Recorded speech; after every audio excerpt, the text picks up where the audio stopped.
What the hell is Saw Sports or whatever that last call was talking about? What the hell is that? Guys are from Free Love, man. What's up, everybody? It's your boy Hector Flores coming at you with a Dynamo video. So similar to the Astros video. So if you didn't catch that, go ahead and check that video out if you're an Astros fan. But if you're here because you're a Dynamo fan, well, thanks. But this is similar to that video. I'm gonna recap everything that has happened with the Dynamo because I'm gonna start making monthly recap videos. The reason why I'm doing monthly recaps is, well, specifically with baseball, is just because there's so many games and I don't want to do weekly because that's a lot of work and I just don't have the time for it. But for soccer, it's just some games have a lot of games, some don't. So I'm just gonna do a monthly recap. So some of them could be short videos, some of them could be long videos, some of them could be medium to decent videos. But yeah. So I'm just gonna give you guys a month and how I'm gonna kind of different from what I'm gonna do with the Astros video. This video I'm just gonna point out the points accumulated instead of the win-loss record. But I mean, you'll have a good idea of their win-loss record, win-loss and draw record to be specific. But I'm just gonna point out the point accumulation because obviously that's how it works in soccer. If you guys don't understand that, a win gives you 3 points, a draw gives you 1 point, and a loss gives you nothing. So that's how I'm gonna do it. And then I'm also gonna point out some top players and kind of just give you my 2 cents on the season so far as how I'm looking at it. But yeah, so if you guys like these kind of videos, make sure you guys give it a like, subscribe to Saw Sports, click on that notification bell so you'll be notified when we drop videos just like this. And of course, if you guys want to help us out and support us, well, you can either join the Patreon or become a member of the YouTube channel so you can help us get financially supported, and of course be joining the Discord so you can go in and partake in our chats and all of that. So without further ado, let's get going with this video. Alright, so kicking off the month of April, because that's when the season started, the Dynamo ended up beating the San Jose Earthquakes 2-1 and then losing to the Portland Timbers 2-1. And that's basically the month of April. So from that month, out of a possible 6 points, only gained 3 points. Yeah, that's what happened. So pretty simple. 2 games they played.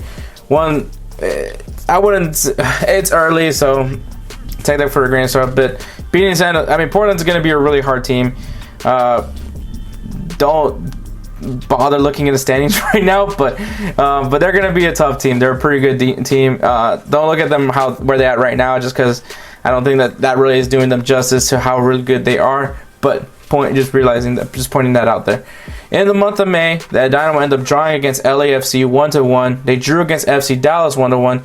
They beat Sporting Kansas City.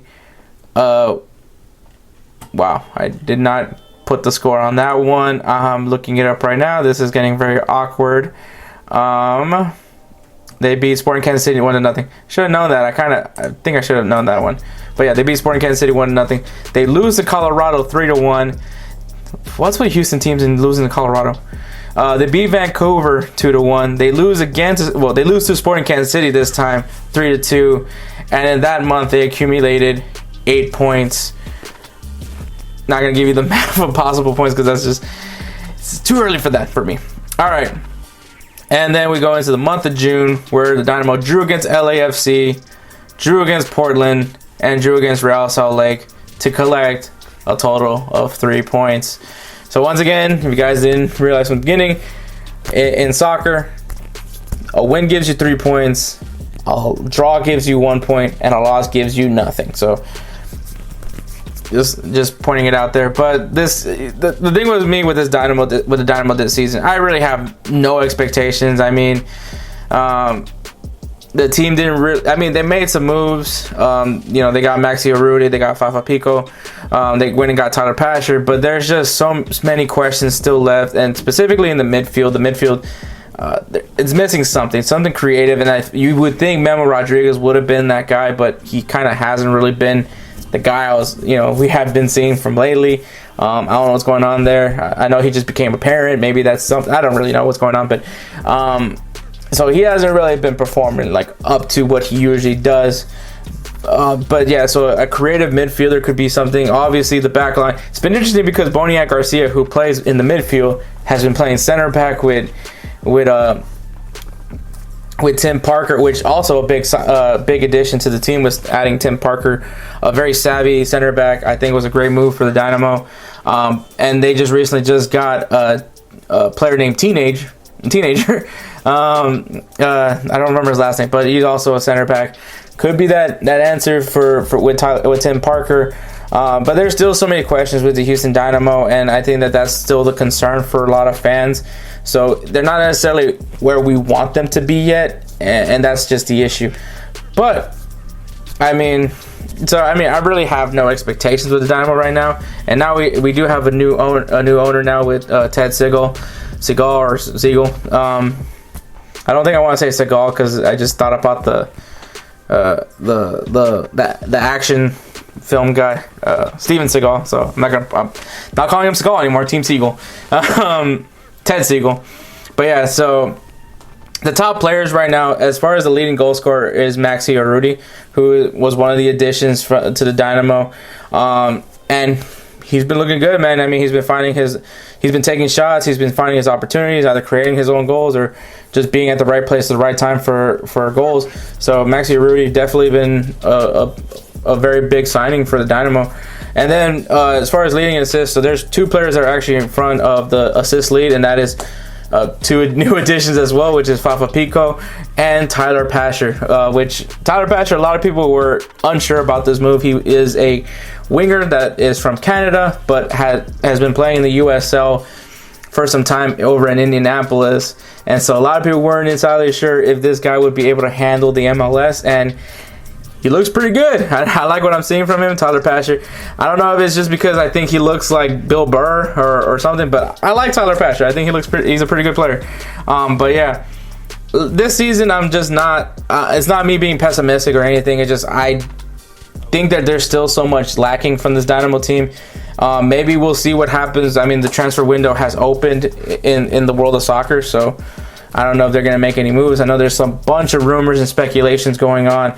And also, this is a pretty rough part of the summer as the Gold Cup is going to be kicking off. And you're going to be losing some players. Obviously, Minor Figueroa, one of our center backs, Boniac Garcia, will also be going as serving for Honduras. You have Ariel Lasser that's going to be playing for Costa Rica. Tyler Patcher will be playing for Canada. We almost had Memo Rodriguez play for the U.S. men's national team because he did get a call up to the camp, but didn't make the roster. So there's going to be some players missing, which could be a good thing because obviously now we're going to see how our depth looks like. How does this team look as far as, when these situations do come with international breaks, because the MLS doesn't like to recognize international breaks, and obviously there's going to be some international tournaments going, and clearly the MLS doesn't want to recognize that either. So I mean that's going to be the challenge, but also could be kind of a good thing to see what this team has and what this team really needs for Ted Siegel to really put what he wants to do. I mean, since Ted Siegel has taken over, I'm not saying that, oh my God, drastically changed, but there is some sort of optimism, yet some slight uncertainness about what we're gonna really get from Ted Siegel. I'm not gonna say fuck it. I'm gonna say however the fuck I want to say it. But there's obviously some uncertainty with him, obviously, because we don't know what he wants, what he's gonna do. But bringing in Jamie Roots, former Texans president, Jamie Roots, to come in and be the CEO for this team. Now, for those of you guys thinking that Jamie Roots has like no knowledge in soccer, he actually was also at one point in charge of Columbus Crew in the early years of the MLS. So he does have some soccer experience, but obviously he's here because of what he has done with the Houston Texans, especially because he's been a big part of bringing like the Mexican national team over to NRG Stadium. So he knows his stuff. So I mean, we'll see what happens. I'm kind of like cautiously optimistic as to what they're really going to bring, and only time will tell. But obviously they extended Tim Parker, so we're going to have Tim Parker at least for a few more years. They went ahead and got Teenager. I don't really know how to. I know his name is Teenage or Teenager, but I don't know I don't think I can pronounce his last name. Oh no, it's Teenage Hadibi. I don't know why I didn't think I could say that name, but he's from Zimbabwe, so that's gonna be interesting. But so there's so many there's reason to be optimistic, but at the same time, obviously, we're Dynamo fans and we're cautiously optimistic about this. So I can't wait to see what this what this new ownership does. I mean, Gabriel Brennan and Oscar De La Hoya are still part of the ownership group. And James Harden, if you guys are wondering what's going to happen to James Harden. James Harden, they're going to still be part of the ownership group. It's just that now it's all Ted Siegel running the show. So we'll see what he wants to do and how he wants to improve the team. I do believe that the game against FC Cincinnati will be full capacity, or at least that's what they're hoping for. But we know Dynamo games don't necessarily mean that. But they're hoping for full capacity, and I do think that they're going to be making some improvements with the stadium or something like that. I don't know what Jamie Root's going to do, but I just know that he's throwing some things out there, and obviously they want to go out there and get themselves a top player. Maybe you fire Matt Jordan in the process. I don't know, but like I said, as a Dynamo fan, I'm just cautiously optimistic about what they're doing right now, and that's all I got to say for that. But let's go ahead and wrap up this video. All right, so that is the recap for the Houston Dynamo season so far. Obviously, the next video is going to be when I recap the month of July. Probably more in depth. Maybe I'll actually have like a player of the month kind of thing. But yeah, if you guys like this video, make sure you guys give this a like. Also, subscribe to Soft Sports if you guys want all the coverage on all sports, but only Houston. This is the channel to be. We're back. So make sure you guys click on that subscribe and click on that notification bell so you know when these videos are dropping, and of course when we start doing live streams again. Also, if you guys want to help us out a little bit more, maybe on the financial side, you can obviously join the Patreon or become a member of the YouTube channel, and we'll put you in the Discord. So if you guys want to know how to join the Discord, that's how you do it. So there's that. Aside from that, man, thanks for listening, and I guess I'll do some shameless plugging. I do have a soccer podcast. It's called Insert Name FC. It's been we're in September. We're gonna hit our year, but it's been running pretty good. We're currently competing for Podcast of the Year of the network that we're in, which is the Unhinged Sports Network. If you guys want to help, the only way to really help us win Podcast of the Year is by listening to us on unhingedsn.com.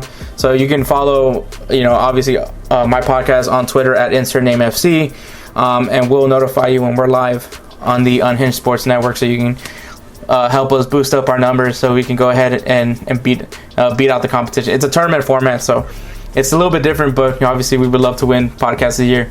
And I did mention in social media that if we win Podcast of the Year, I'll do a soccer jersey giveaway to show appreciation to everybody that's been listening to the podcast on unhingedsn.com. So yeah, there's that. But that's all I got. Thanks for watching, and check it out, dudes. Y'all stay saucy.